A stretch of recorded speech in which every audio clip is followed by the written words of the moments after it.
Ladies and gentlemen, boys and girls, I'm between Jason. Welcome back to the rundown. A 10-minute testing ripoff for Master Duel. New pack, p.a.c.m.a.n. New pack, p.a.c.m.a.n. That's right, Master Duel is updated with a brand new pack, which means we gotta take a look at some brand new decks. I could, of course, look at Meta Powerhouse Branded or the updated version of Draco Tail, but that's not very interesting.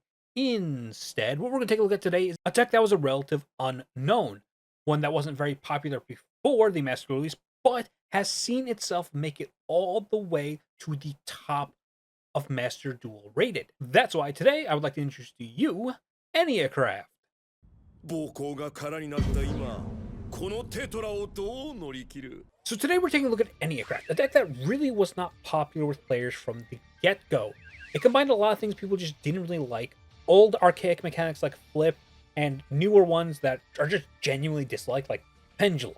When the first wave of Enneacraft was revealed, people really thought the deck was just bad. They thought it was bad. They thought it was genuinely bad. It eventually did find its way into topping some regionals, and I think also did well at a couple YCSs, but nothing major, no big wins under the Enneacraft belt. Later, Enneacraft got an entire new wave of support that made it a little bit better, but it still wasn't anywhere near best deck status. However, with its release in Master Duel, we've seen something strange happen with Ennea. You see, not only has the perspective on the deck completely changed, but Enneacraft has somehow made it to the rank 1 spot in rated duel. So I figured I myself, who was enjoying Enneacraft before the Master release and after the Master release, could make a little bit of an introduction to the deck, an example deck list, and also I think for the people who hate this deck, because there are some brand new haters to Enneacraft, I'll even tell you what you got to do to beat this. So an important thing to learn about the Enneacraft is that all the low level 1 Enneacrafts share similar lines of text, and then all the big Enneacrafts share similar line of text amongst themselves as well. These shared tech make Enneacraft a much simpler deck than it appears. So let's go over that first before we go and even talk about card by card. Alright, the Pendulum. Each type of monster is flipped face up. Place 1 EC counter on this card. You can pay 900 life points to reveal 3 Enneacraft cards from your deck.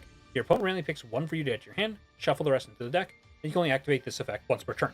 This line of text is the Pendulum effect for every level 1 monster. Then they have their Flip effect. This one, for example, is Flip, destroy a monster your opponent controls. These cards trigger like trap cards, except they live in the main monster zone. So the Flip requirement for Orgia, for example, is when your opponent activates a monster effect in the hand, quick effect, you can change this face down card to face up defense position, add 1 Enneacraft card from your deck to your hand, which will then trigger the Flip effect on a new chain.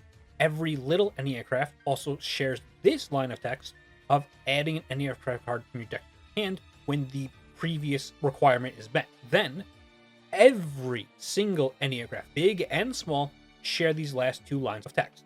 You can reveal this card in your hand, special summon 1 monster from your hand in face down defense position, and you cannot special summon the turn you activate this effect, except in face down defense position. This is not once per turn, and can summon any monster in your hand, including the one you reveal. So now that we got that kind of out of the way, let's actually talk about what's in the deck. We're on, of course, 1 Maxi, 3 Proto Enneacraft Orgia, 3 Def Tarot Enneacraft Alzonia, 3 Ecto Enneacraft Tromaria, 3 Anato Enneacraft Ocaneria, 1 Trito Enneacraft Expaticia, 2 Enneacraft Isa Leon, 3 Enneacraft Astafixia, 3 Enneacraft Atori Mar, 2 Enneacraft Archer Tail, 3 Enneacraft Atil Spia, and that's it for the monsters. To the spells, we have 3 Enneacraft Release, 3 Enneacraft Rebirth, 2 Enneacraft Reset, 2 Enneopolis, 1 Called by the Grave, and 2 Sol and Luna. There's a lot of different builds of Enneacraft going around. People are never really sold on what is the perfect ratios for the cards. This deck here has been the most successful for me on ranked. I'm not playing any of the floodgates like Shifter or Vanities because I'm building to play both first and second. I did test all those. I am going to show you a game later where we are playing with Shift. But yes, I've actually been enjoying the Sol in Luna as a much better piece of knowledge and being able to get the Enneacrafts flipped up immediately. I should also mention we're not playing an extra deck. This is another thing that's contested a bit. I chose not to play an extra deck because this plays around Cool Tune much better, with them not being able to use the effects to loop from extra, which means they cannot use those Cool Tune monsters to chain block or other effect. If you want to play something like Fallen the Virtuous, because we don't need our extra deck, you can, and then you just fill your extra deck up with your Fallen Virtuous targets. Anyway, the best way to really learn what Enneacraft does It's just to show it in action. So let's check out some games. All right, so for game number 1, we are actually playing The Mirror. Our opponent is also playing Enneacraft, and we are going first. We have Deftero, Ecto, Astapixia, Release, and Enneapolis. All right, so we're going to get started with activating the Enneapolis. Just might as well get it on board and activate the yellow effect. Yellow is going to reveal 3 copies of green. I'm just going to use the colors and shapes at this point because it's much easier. Green effect, we're going to then reveal 3 more. We reveal 3 copies of Rebirth. We want to get every single one of our spell cards in the grave for the opponent's turn. We're going to shuffle 2 back, draw some cards, and we hit Trito. This is also contested if this is like gray, purple, or silver. I'll just call him Trito because I think that's a funnier name. Anyway, so we grab Release to set red, make sure we have red in rotation, and reveal 3 Atori Mar. Fields was going to bounce red back, and we're going to use that to summon Spia, summon Atori Mar, summon Astapixia, summon Leon, and then set the red. They don't really know which is which, so it's fine just to set the last one. This is when they reveal that they are also an Enneacraft, activating a reset to get their Enneapolis. They then put their Trito in the pen scale and reveal 3 Atori Mar. This, of course, is a negate if we respond, which we will with our Orgia. I know I said I'm just going to say that sometimes I just mess up with what I want to do. It's red. We're using red. All right. Red effect on a new chain to pop the Atori Mar, which they chain. It's good to just get this out of the way. Putting some counters on the board. Very important, I might say right now, is we need to get counter control. That's the most important thing in the Enneacraft Mirror. Keep in mind, churn player will always have the option to activate their Enneapolis first to remove counters and burn. And we're already down to 4,400 because we did not know we were in the mirror. So they could very simply just play more low to the ground to get enough counters to kill us and then just pass. Anyway, they negate and destroy our red, chain the whale effect, which doesn't matter because they can't flip anything, but they use Enneapolis to bounce it back to their hand. They then scale blue and activate Atori Mar to summon something, could be anything. Blue effect to reveal 3. They go Leon, Leon, and Leon. You're going to see there's differences in our deck building. Leon effect to set something, could be anything. And we go Rebirth effect to flip our Astapixia so that they cannot target our board. They reveal Leon again, summon another card, go battle. They don't have any big guys in scale, so that wouldn't actually have done anything anyway. So they pass priority to us, so we're going to activate our Enneapolis in the end phase, which they chained their Atori Mar that we knew they had. We go ahead and get our counter and chain our Leon because we need to get rid of their field spell immediately. They chain their Leon to do the same to us, but we're just going to go ahead and flip until Spia, sorry. We're going to flip the spider to hopefully negate the chain. Granted, we are pretty much hoping that this other card is not their own Spia. All right. Counters go big mode. Whichever field spell resolves, it's just that player wins. So those two get negated. That's not another Spia. Leon's going to bounce their field and their scales back to their hand. Atori Mar does not resolve, and Enneapolis burns them for 100 over lethal. Okay, just exploding your opponent for game is kind of peak, and is definitely one of the things that attracted me to this deck in the first place. Okay, so for game number 2, this is what I mentioned in the card by card when we were testing Dimensional Shifter. This is the only game where it came up, and if you're curious, I ended up switching this for the Called by the Grave. So we're going first, and we're going to go ahead and just start by activating that Dimensional Shifter. All right, now activate Enneapolis, and then put our 1 scale in there. 900, we reveal 3 copies of green, and then of course we get one of them. Activate green once again to reveal 3 copies of Rebirth, which we'll then use to shuffle these worse scales away, and we get pretty good big guys, Atori Mar and the Spider.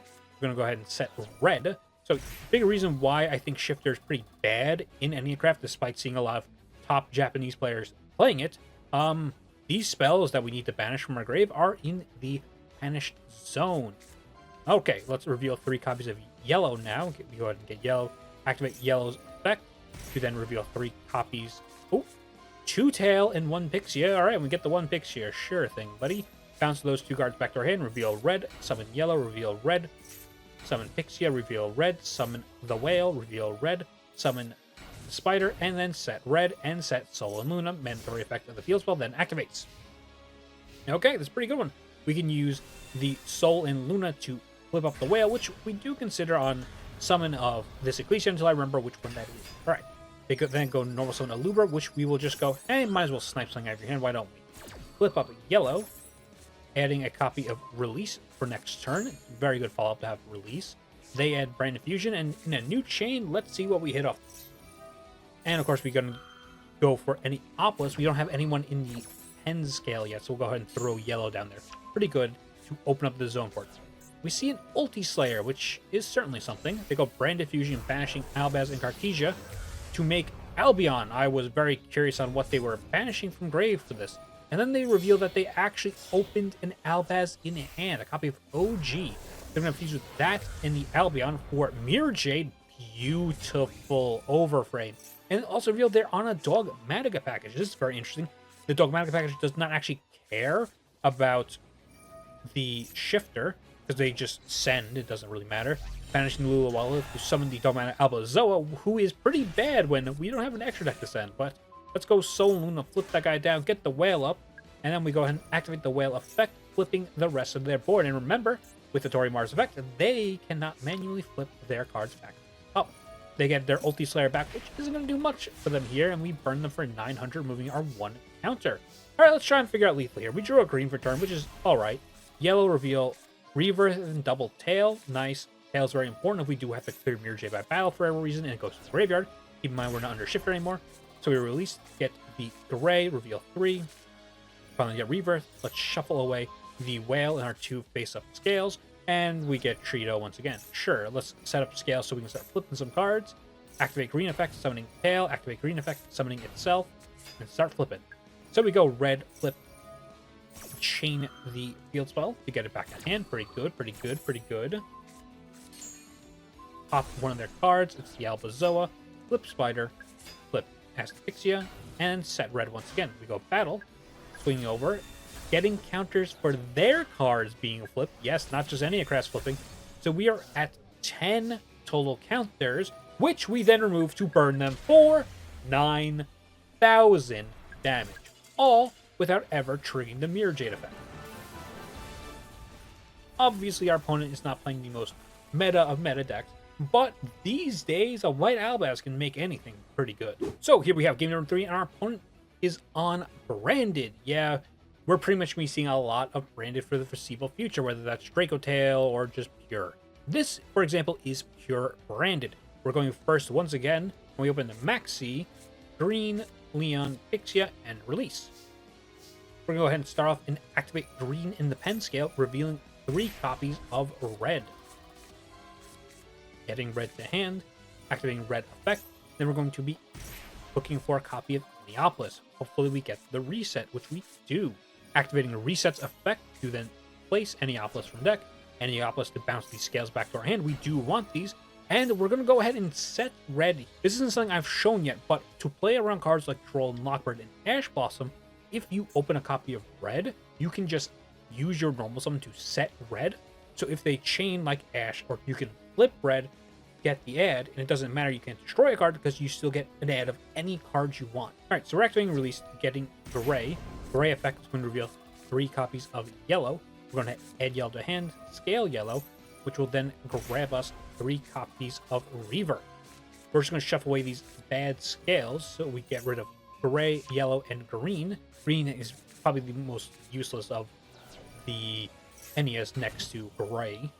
And we drew okay, just some big guys. Usually you want to keep playing, but with the Maxi, I think we're pretty chill. Also, having 2 copies of red is just great, especially into Gold. Alright. Of course, they reveal it is Branded, normal summoning a Looper, adding copy of Branded Fusion to their hand, which will then immediately fire, so we chain the Max C. That resolves, so we're going to draw some cards here. Sending Albaz the White and Spring-Ann's Kit for Albion the Branded Dragon, giving us a draw. Yellow's an alright draw. Trigger Kit and then trigger Albion. We go Rebirth, flipping up one of our reds just to get monster destruction. And they fuse into chaos. I was very much expecting Mirror Jade, but that's way, way, way better for us. As they target Leon and Pixia, we're able to flip Pixia, so Pixia can then negate their effect. They chain Super Poly, but unfortunately, that does not stop Pixia's effect from resolving. So they fuse off the chaos. It will not be destroyed, but its effect will still be negated, because now we can pick a new target for red, which will be this copy of Mud Dragon they just summoned. We also get to loop a card off the effect Pixia, and they scoop it up. Not the most intense game number 3, but just a great example of what kind of can happen if you play into a meta deck who really does not know what you're doing. So we're back with Decken. Hey, that's pretty good. So let's go over some strengths and weaknesses. First up with the strengths, of course, Enneacraft excels in this best of 1 format. The opponent not being able to side deck against us is a very big plus. As well, people just aren't really prepared for the Enneacraft matchup. It's getting more popular now, and I'm sure even with videos like mine releasing, it's going to be even more well known. People just don't really know what the Enneacrafts do, and some outright refuse to read these cards. Enneacraft is actually very well positioned into both Cool Tune and Branded. A lot of Branded players online have been dooming that the Enneacraft matchup is unwinnable for them, which is a big plus for us. Branded is one of the most popular decks in Master Duel right now because of the new release, so if we have that near perfect win rate against them, we'll be able to eat them up with Ennea. Ennea also has a very great build diversity. I'm not going to tell you that my build here is perfect. There's plenty of pro players who say you shouldn't even be playing more than one Pixia. They're saying you should max out Leon, you should max out all the little names, but it's not solved in the way where you can play it the way you want. There's no one right way to build and play Ennea, which can be a lot of fun for those who have the deck builder soul. Now, let's talk weaknesses. Of course, we must mention 3 very, very, very impactful hand traps, 1 being the max C you see before us, 2 being Droll and Lockbird, and 3 being Mole, Charmy, Perulia. We have no game plan to play around these. I showed you in one of those games that you can just set red if you open enough small names to play around being drolled by getting 1 guaranteed draw, but 1 guaranteed draw does not win you the game. Ennea is also not perfect at going second. I'm playing these Souls and Luna mostly for the going second games, but there's a lot of times where you only open the little guys who need to search in order to give you any kind of game plan going second, that we usually lose those. It's all the big guys that really, really help you go second. And lastly, I just want to say, Ennea has some absolutely instant win cards that can be used against them. I'm talking evenly matched. I'm talking Raigeki when you don't have tail. And I'm talking Mitsurugi Murakumo. The Spider was a great addition for Enneacraft, but if a Mitsurugi player knows what they're doing, they'll still just keep playing around the Spider, and we'll just never be able to protect ourselves. With all that said, I want to say I really enjoy this deck, and I think if you give it a try, you'll enjoy it too. Thank you so much for watching. I'll catch you guys later. Goodbye. Like, comment, subscribe. Woo!